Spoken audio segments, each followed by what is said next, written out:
We often think of history as this dusty old book full of names and dates. But what if I told you it's actually the biggest, most fascinating detective case of all time? Well, go ahead and grab your magnifying glass because we're about to solve the past. Really stop and think about that for a second. Nobody alive today saw the pyramids get built. None of us met Julius Caesar.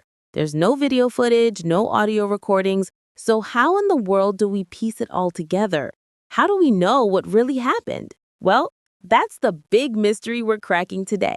So, to solve this thing, we've got to change how we look at the past. It's not some finished story just sitting there waiting for us to read. No, a better way to think about it is like a giant jigsaw puzzle with millions, and I mean millions of missing pieces. And our job as the detectives is to find the pieces we can and figure out how they all fit. And that's really the core idea here. A historian isn't just a reader of stories. They're an investigator.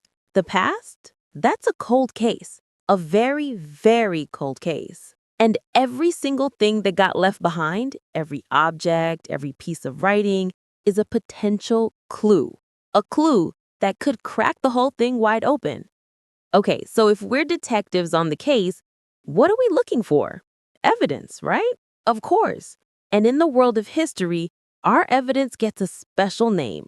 We call them sources. This is the raw material, the stuff we use to build a picture of what actually went down. And here's the thing, a source can be almost anything. It's our only real tangible connection to the people and events that came before us.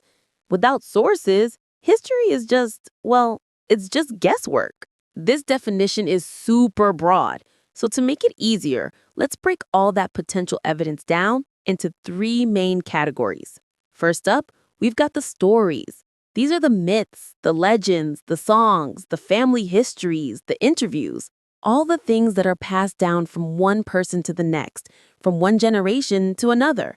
They're literally the voices of the past, carried all the way to us through time.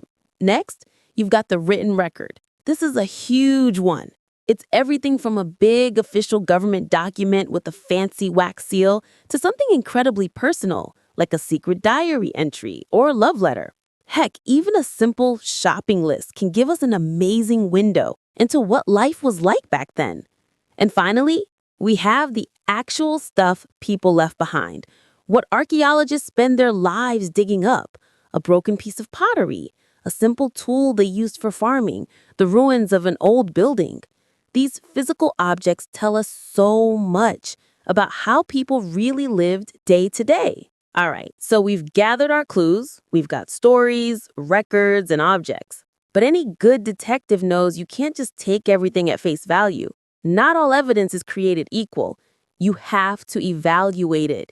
And that means understanding the massive difference between what an eyewitness saw and what some expert thinks about it years later. This brings us to probably the single most important distinction in all of historical investigation.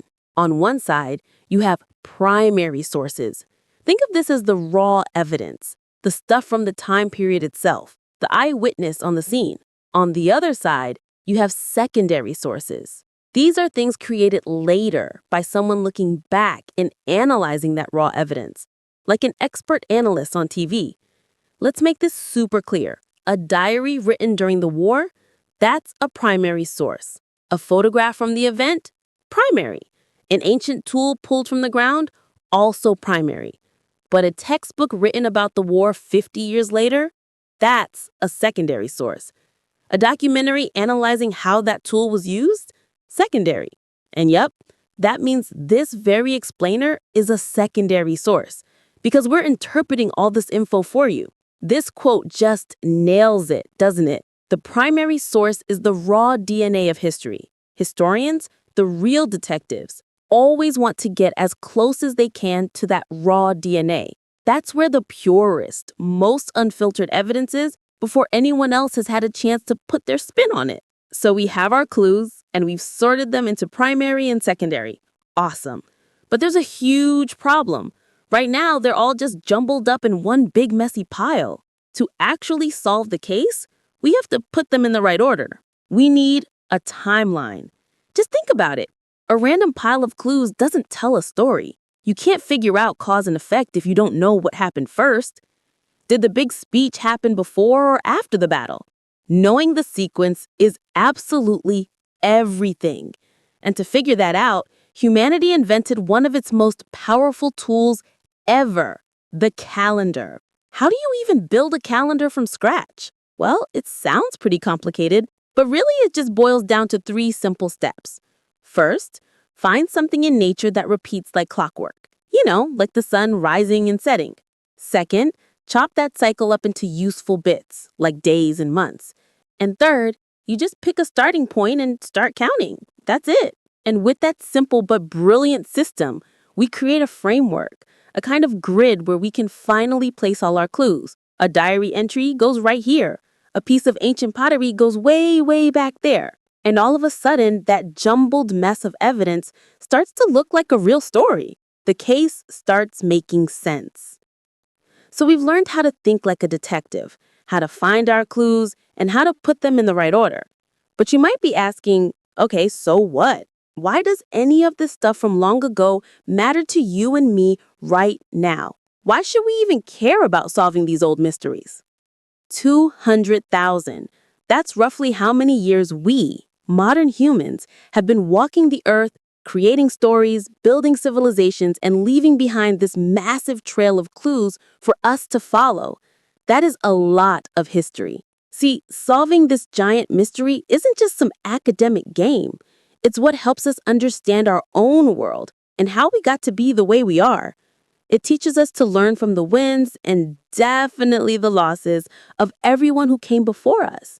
And maybe most important, it trains our brains to think critically, to see the difference between solid evidence and just somebody's opinion. It makes us all better detectives in our own lives. If you walk away with the one thing today, let it be this. History is not a spectator sport. It's an active, hands-on investigation. So the next time you hear a story about the past, don't just nod along. Investigate it. Ask yourself, what are the sources here? Is this an eyewitness or an expert talking? What's the actual evidence?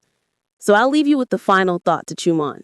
Your text messages, that social media post, a concert ticket stub, your favorite pair of shoes. Right now, today, these are the primary sources you're creating for the historians of the future. What will they say about the great mystery of our time?